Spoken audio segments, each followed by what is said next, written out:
Already one slide ahead. Whoops. Hey, Toronto. So, Steve Tam. I lead tech marketing for IndieGogo. As mentioned, had a bicycle company one day. It was awesome. Luckily, was acquired. Well, Simple, I'm looking for you. And this is the first time I've tried to compress this talk into 5 minutes. So if there's an awkward silence where I check my notes, you guys all start clapping. Let's practice. Good. So tonight we're going to talk a little bit about something that you guys can start doing tomorrow, which is being a little bit more intentional about designing your work style, your lifestyle, and that little space in between. And we're all here because we're looking for creative ways to find the money. And we definitely want to avoid workspaces that look like this. We don't want the water cooler. We don't want the 9 to 5, the bureaucracy. We all want to work in these beautiful offices that inspire us and allow for creativity and freedom. And we also love to claim that we're really good at this. But I don't believe that many of you are. So I'm trying to come up with some ideas that help us better understand this idea of working and not working and the space that kind of falls between. And I'm still working through some of this stuff myself.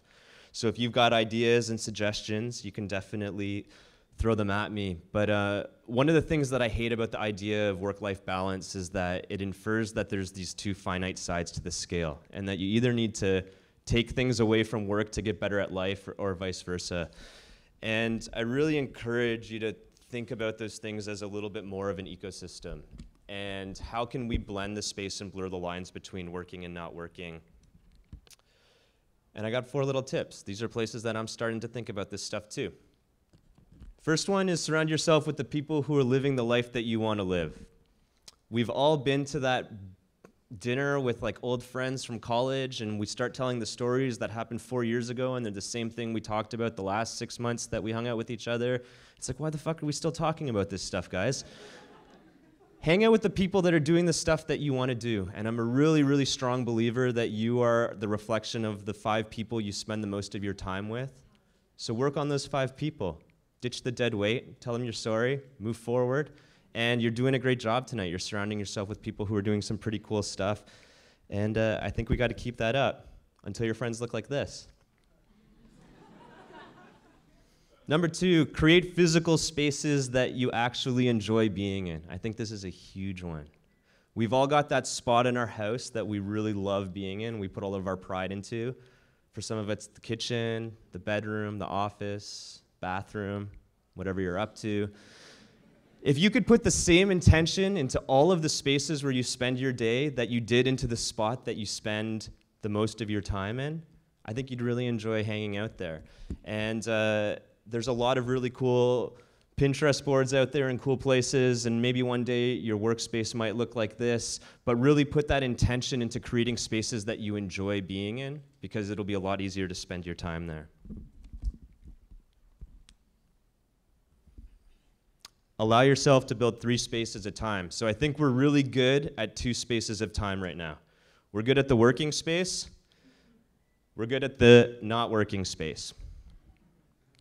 And I really challenge you to think about the space in between those 2 spaces. And that's the space that we're thinking about work, we're thinking about progression, we're thinking about being professional, but we're not necessarily falling into the OKRs that our manager gave us or the 9 to 5 cycle that we're following.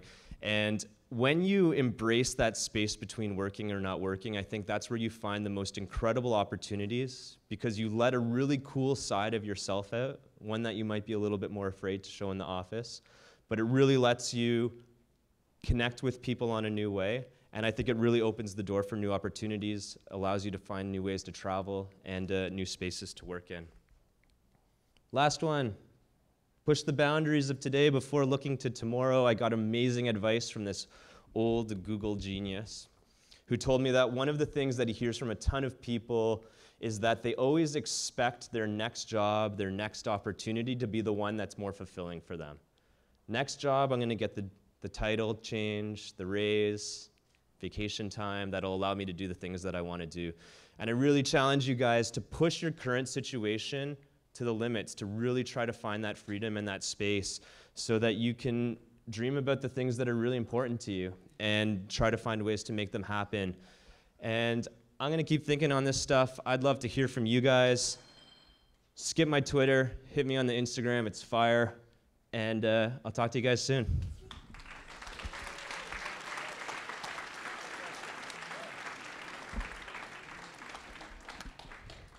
Questions? Anybody hear me? I actually think the work-life balance discussion is even irrelevant because you really love what you do, and I think everybody in this room being a startup has to love what you do. Work-life balance really doesn't matter because your work and your life are combined. Because the people who you work with are also your friends and the people who you socialize with. Even myself, I live in the middle of London, but I'm on a working holiday, so I'm half holiday, half work. You know what? To me, that's a great merging of the two worlds. And I really don't think the discussion of work on one side and life on the other really moves the new economy and the new labor market. I think we need to find ways of So the question, the idea was, and I think like a lot of us have heard this as well, and some of us believe it as well, is that if you love what you're doing, it's like you're never working. And to that I say that, have you ever been on a beach before? Because I think that that's what not working feels like. And I don't like confusing being on the beach and working, but I do totally agree with you. There needs to be more of a blurred line, and I really think a lot about turning the on-off switch on and off less frequently. Maybe we should use a dim light from before. Yeah, man, dim that work.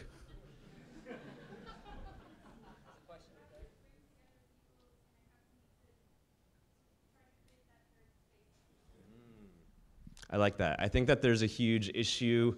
The question was, how do you get people in your company to come together to start to explore that space in between working and not working, the beginning of the day, the end of the day, the weekend hangout.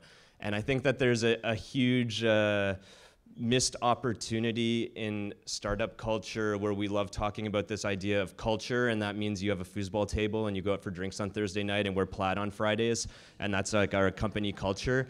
And I think that there's a lot more to decode and to understand about what your culture is, and it probably really starts with just spending time together, not in your office space, and getting to know people outside of that space.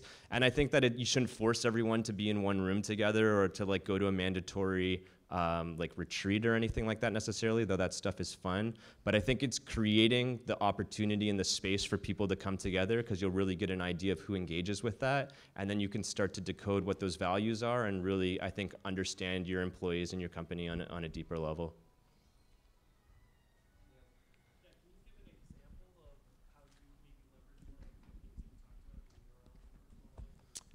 Sure. I take great pride in my home space, and I work remotely. I work from home, so it's like an office and a house and everything in between. I'll have any of you over for dinner.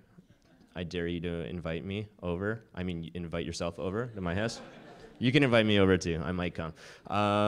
But I think like that was one thing for me, was going like room by room through my house. Where do I start my day? I start my day in my bedroom. And when I get out of bed, how do I make that feel like a great thing? I want warm slippers to put on. I want a nice house coat. I want my room to smell a certain way. I want the light to come in the window just right. And then I go into the bathroom, and I want the bathroom to feel awesome as well. And then down to the kitchen. And then I walk around my block to work, because that's how I get to work every day, because otherwise I would just walk down the hallway into the next room, which is kind of depressing. But it was just like going through all of the different spaces on how I move through my day, and then learning about different spaces and how to create the physical spaces that can be really special. And that doesn't mean you have to go out and spend $10,000 on a sofa. It might mean changing the way your room smells, or the color of the walls, and the way that you use your dimmable lights. But I think it just takes some patience. Do you want to get rid of me? One last question, then we'll get rid of you. It seems like you have a very nice lifestyle. Like 5 years ago, did you imagine yourself living like this now? I was living like this 5 years ago, just with a lot less money.